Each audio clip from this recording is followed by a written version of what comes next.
노후 준비가 안 돼 있으면 내가 돈의 주인이 아니고 돈이 나의 주인이 됩니다. 돈이 들어오면 누구부터 페이하냐?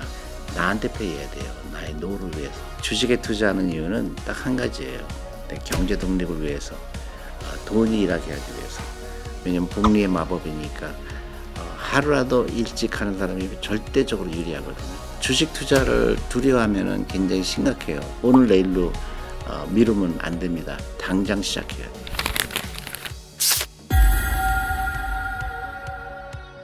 안녕하세요. 연금 받은 형 구독자 여러분 반갑습니다. 구독자 여러분들 정말 노후 준비는 일찍 할수록 유리하다.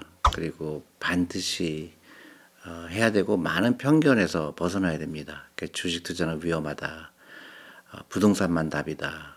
아니면 어떤 복리의 마법을 이해하지 못하거나 잘못된 소비를 습관이 있다든가 노후 준비의 중요성을 그렇게 중요하게 여기지 않다든가 그런 편견들이 특히 한국에 많은 것 같습니다. 그래서 여러분들 그 노후에 돈이 없으면 노후 준비가 안 돼 있으면 내가 돈의 주인이 아니고 돈이 나의 주인이 됩니다. 그래서 지금부터 차근차근 작은 돈이라도 시작하시기 바랍니다.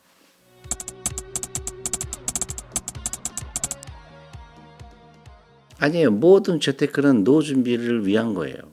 그러니까 이거는 노후 준비를 위한 거, 이거는 뭐 짧게 돈 버는 거 그런 일은 있을 수가 없어요. 모든 투자는 주식에 투자하는 이유는 딱 한 가지예요.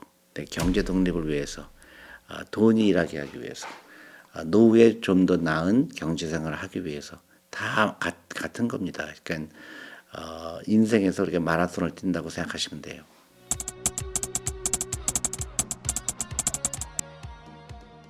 그러니까 그런 그 금융 교육의 부재라고 생각해요. 그러니까 잘못된 금융 지식을 갖고 있기 때문에 그런 거죠.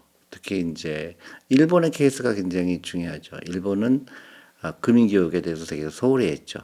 그 결과 어떻게 됐어요? 30년 동안에 경제 침체를 가져왔고 또 기업이 제대로 된 기업이 별로 없고 좀비 기업이 굉장히 많잖아요. 그래서 최근에 한 2, 3년 동안 일본이 엄청난 개혁을 했죠. 그래서 주식 가격이 올라갔고요. 우리는 그 우를 범하면 안 되죠. 그래서 일본이 왜 잘못됐는지 그때 주식에 대한 인식의 그 부족이에요. 그 주식 투자를 하면은 안 좋은 거다. 주식 투자는 나쁜 거다. 그렇게 교육을 받아왔어요. 근데 우리나라도 불과 몇 년 전만 해도 주식 투자하면 안 된다. 주식은 위험한 거다. 주식은 불로소득이다. 주식 투자하는 걸 어떻게 보면 굉장히 죄악시한 게 있거든요. 근데 그게 우리나라가 극복해야 될 부분이라고 생각해요. 주식은 장기 투자하고 주식 투자하는 거는 가격을 맞추는 게 아니다. 이런 교육을 끊임없이 해야 되죠.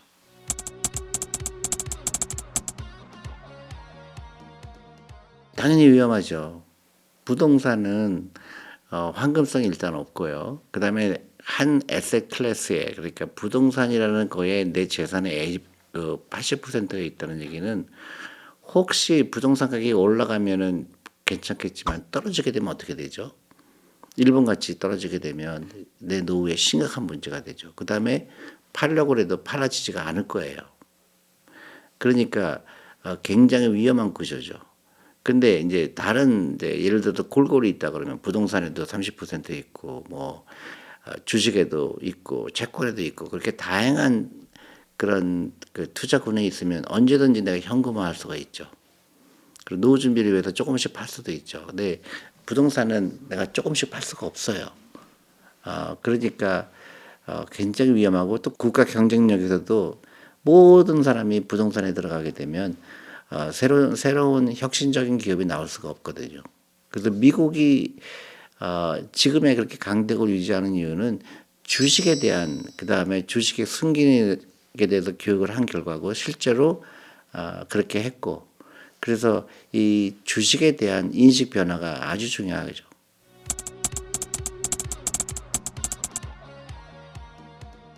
우리의 가장 큰 문제는 우리 자녀들한테 첫 번째 돈 얘기를 하지 않았죠.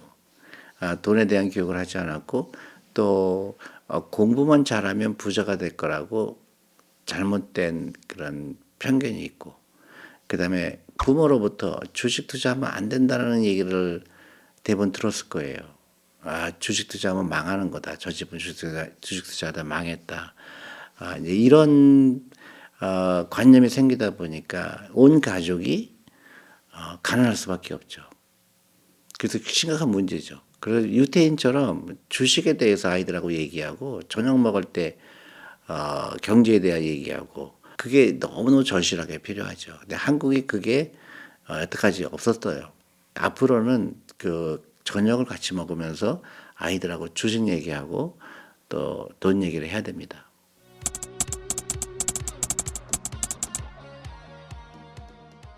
제일 중요한 거는 우리가 체육관에 가면 우리가 몸을 건강하기 위해서 체육관 가면 뭐 하죠? 대부분 이제 인바디 체크하죠. 그래서 내 몸 상태가 어떤지, 혈압이 어떤지, 심장 그 기능이 어떤지 똑같아요. 내가 여태까지 내가 소홀히 했구나. 내가 노후 준비에 소홀히 했구나. 그러면 어떻게 될까요?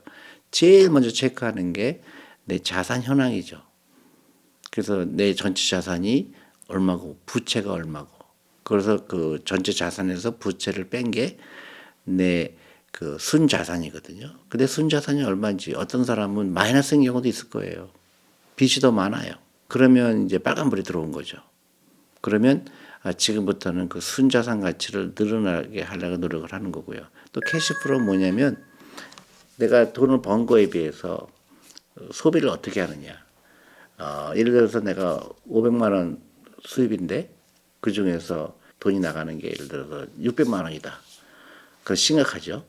그러면 빚이 더 많아지게 되고 그래서 그 캐시플로우에서 내가 정말로 중요한 것부터 생각을 해야 돼요. 그러니까 내가 이번 한 달에 월급 받아 썼을 때 제일 많이 들어간 돈이 뭘까?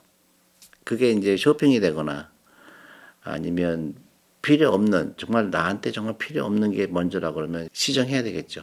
제일 먼저 그 캐시플로우에서 중요한 거는 보통 그런 얘기를 많이 하죠. 돈이 들어오면 누구부터 페이하냐?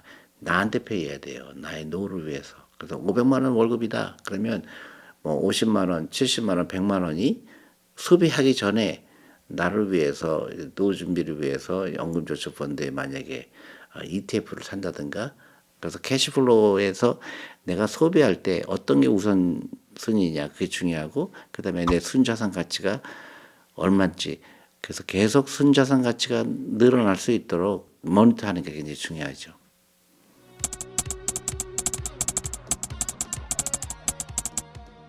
그러니까 간단해요. 이제 많은 분들이 내가 주식에 아무 투자도 안 해봤는데 그럼 몇 퍼센트가 내 재산에서 주식이 아니면 주식형 ETF라든가 그러니까 주식에 다 투자하는 걸 다 합했을 때 내 재산의 몇 퍼센트가 주식에 될까? 근데 지금 한국은 턱없이 낮아요. 근데 예를 들어서 내가 그 50살이다. 그러면 110에서 자기 나이를 뺀 게 그러면 60이 되겠죠. 그럼 60%가 주식이나 주식형 ETF에 들어가 있어야 되는 거죠. 그리고 나머지는 뭐 채권이 됐건 뭐 리츠가 됐건 인컴이 들어올 수 있는 거 변동성이 좀 낮은 거예요. 근데 예를 들어 내가 80살이다. 그러면 변동성을 이기기가 쉽지 않죠. 왜냐하면 나는 계속 현금을 써야 되니까.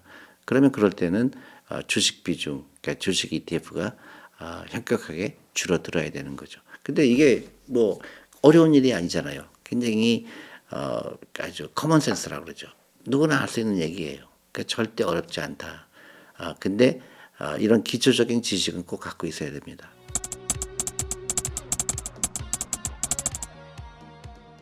저는 연금저축펀드부터 하라고 그러는데요. 그 뭐 사람에 따라 다 틀리겠죠. 근데 연금저축펀드는 어차피 펀드밖에 투자 안 되죠. 거기에 ETF를 넣어서 투자하면 좋다고 저는 생각을 해요. 그리고 가능한 한 다 뭐 못하도 할 수 없죠. 근데 1,800만 원 꼭 채우도록 노력을 하는 게 좋겠다. 그렇게 생각합니다. 그리고 복잡하게 할 것도 없고 내가 좋아하는 ETF 한 서너 개 골라서 꾸준하게 투자하면 그걸로 충분하다고 봐요.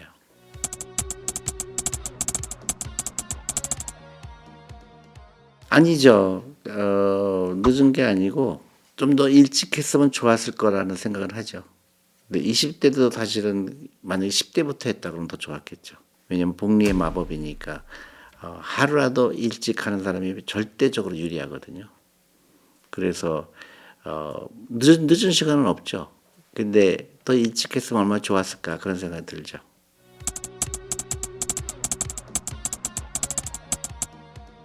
어느 게 옳다는 건 없어요. 근데 그 비중은 예를 들어서 내가 주식형 ETF에 투자한다 그러면 퍼센테이지가 한국에 뭐 예를 들어 70%가 되거나 미국에 뭐 20%, 베트남에 5% 그건 자기가 어 나름대로 정하는 거예요.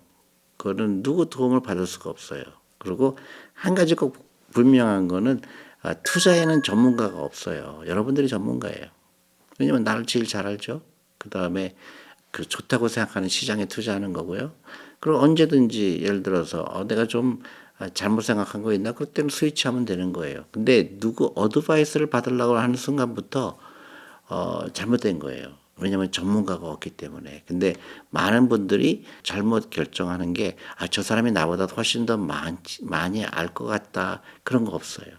그러니까 내가 전문가다. 그런 자신 있게 투자하시는 게 제일 좋아요.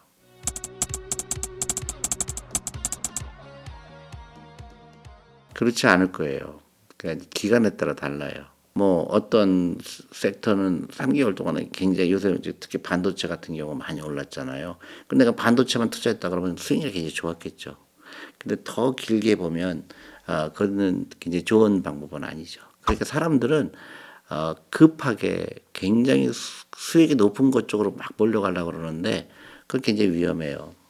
그러니까 S&P 500을 사는 이유는 골고루 사는 거고 어떤 건 올라가고 어떤 건 내려가지만 결과적으로는 그 우상향한다는 믿음이 있는 거죠. 근데 단기간에 어느 게 올라갔는지 그거를 체이스하는 거는 굉장히 좋은 방법이 아니에요.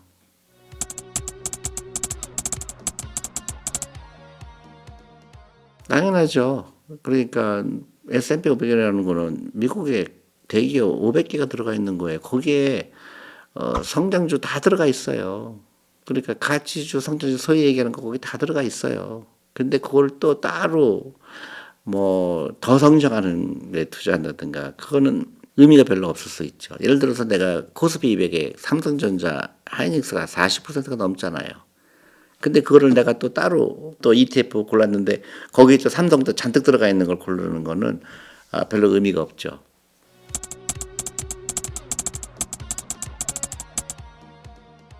아직도 주식 투자를 두려워하면은 굉장히 심각해요. 주식 투자는 두려울 대상이 아니라 반드시 해야 될 대상이에요. 왜 내가 주식에 투자한다는 거는 제가 유능히 얘기했지만 가격을 맞추는 거 아니에요. 내가 그 기업과 동행하는 거예요. 그러니까 기업이 돈을 벌면 나도 돈을 버는 거다. 그러니까 ETF라는 거는 그런 여러 개의 기업들을 모아놓은 거니까 거기에 내 일정 부분이 돈이 들어가야 되게 되거나 그런 마음으로 해야 되는 거죠. 근데 아직도 주식 투자는 안 된다고 생각하면은 굉장히 잘못된 금융 지식을 가진 거예요. 그런데 당연히 변동성이 있죠. 변동성은 위험이 아니에요. 변동성은 가격이 변하는 겁니다. 그걸 내가 맞출 수는 없지만 10년, 20년 투자하게 되면 언젠가는 우상향할 거다. 자본주의 믿음이에요. 이 정도는 내가 감수할 수 있다. 미래를 위해서. 월급의 10%, 15% 꾸준하게 투자하는 겁니다. 그리고 절대로 주위에 그 사람들의 말을 들을 필요가 없어요. 주위 사람들 보죠. 저 사람 무슨 주식해서 대박 났대. 뭐 어떤 그거는 여러분들하고 안 맞아요. 저도 안 맞고. 우리 투자는 그렇게 하면 안 돼요. 절대적으로 긴 호흡으로 보고 필요가 없는 돈으로 해야 되고 그 다음에 기다려주는 거예요. 시간에 투자하는 겁니다. 여러분들 지금 만약에 20, 30대라고 그러면 아직도 계좌가 없다 그러면 심각한 문제예요. 오늘 내일로 미루면 안 됩니다. 당장 시작해야 돼요.